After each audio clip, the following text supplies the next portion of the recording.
Bonjour à tous, aujourd'hui on vous présente notre projet réalisé dans le cadre de l'UV Larmes. Nous étions trois dans l'équipe, Sofiane Osmani, Pierre Provost et Léo Chouip. Nous avons travaillé ensemble pour développer notre robot.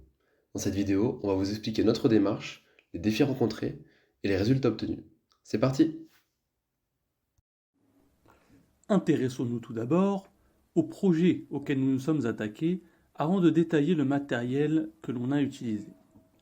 Ce projet de robotique s'axe autour de deux challenges, un premier de navigation et un second de vision, c'est-à-dire que le robot doit être capable de se déplacer dans un environnement encombré, mais qu'il doit également être capable de reconnaître de petits fantômes verts et de les placer sur une carte de l'environnement qu'il aura lui-même construite.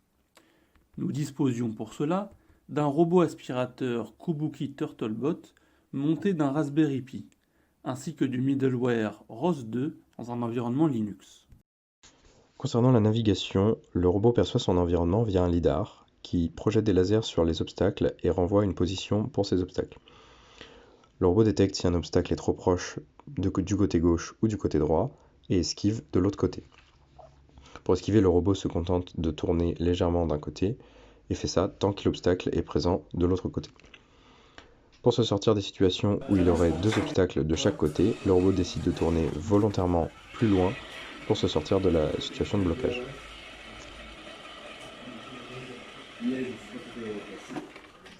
Nous avons également implémenté des fonctions pratiques qui nous permettent notamment d'arrêter le robot lorsqu'il se prend un mur ou bien qu'il est soulevé. Il effectue alors un bruit et se désactive. Il peut bien sûr être réactivé en utilisant un bouton à l'arrière du robot.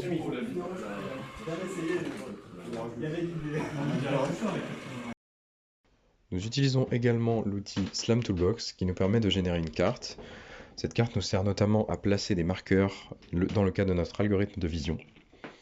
Nous avons essayé des différents algorithmes qui nous permettaient de parcourir cette map plus efficacement afin de mapper les zones non découvertes, notamment en essayant d'explorer les frontières entre les zones non explorées et les zones explorées, ce qui permettait au robot de se diriger plus vers ces zones et de ne pas essayer d'explorer des zones qui sont inaccessibles.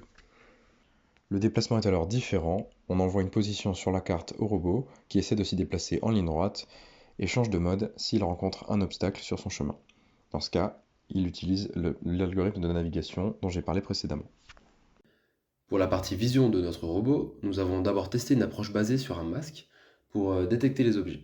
Ensuite, nous avons essayé une méthode de template matching, mais celle-ci s'est révélée peu concluante à cause d'un trop gros nombre de faux positifs avec un seul modèle de référence. Nous avons donc cherché une solution plus fiable et avons constaté que l'analyse du rapport hauteur-largeur sur le masque permettait de mieux différencier les fantômes des bouteilles. Afin d'améliorer encore la robustesse de la détection, nous avons décidé d'utiliser une approche basée sur le machine learning, en entraînant un modèle YOLO.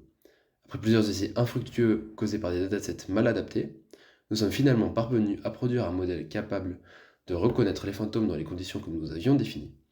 Cependant, comme vous pouvez le voir, le framerate est assez bas en raison des limitations techniques de l'ordinateur, ce qui a entraîné quelques problèmes de détection. Heureusement, ces soucis restent relativement simples à corriger.